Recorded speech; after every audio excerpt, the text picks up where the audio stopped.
Some 3-4 weeks ago, Jacob called me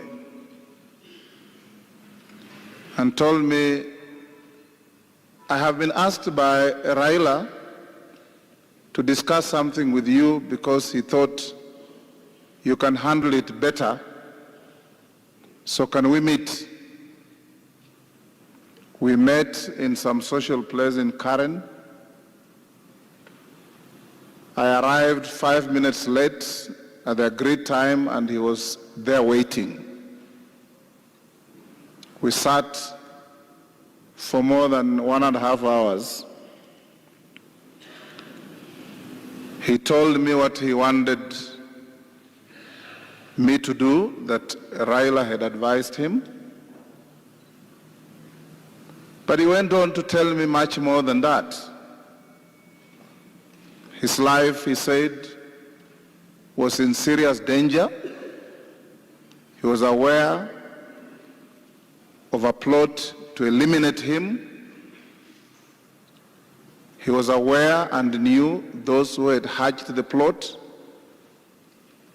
And he was aware and knew some of the hitmen who had been set out to eliminate him.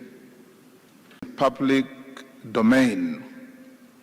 Because if you go to his tweets, you'll find it. If you go to his social wall, you'll find it. I encouraged him and told him, my brother, we live in a country that is so dangerous, a country where those who we pay to protect us are the hitmen. And be careful, believe in God.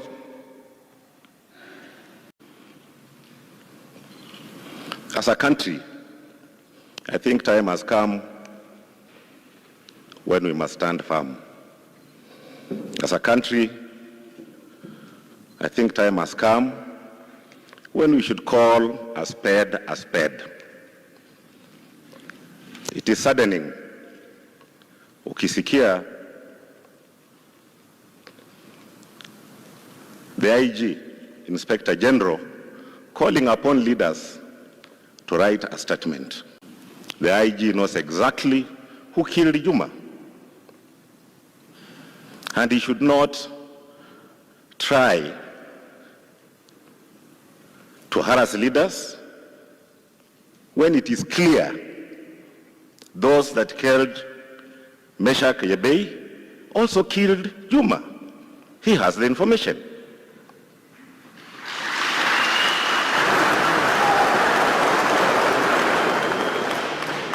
And if the IG is sincere,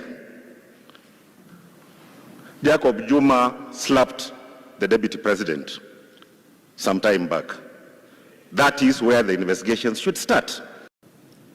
Was licensed and all the time carried a firearm. Since you had AK-47, why shouldn't you have been decent enough to challenge him?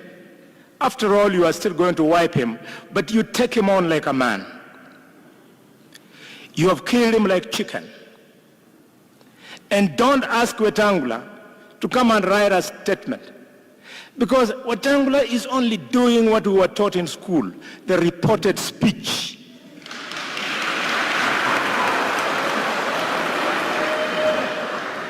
And Juma was so kind to us, his brothers, that he not only reported to us verbally, but he also put it down in writing on his wall, Kabates.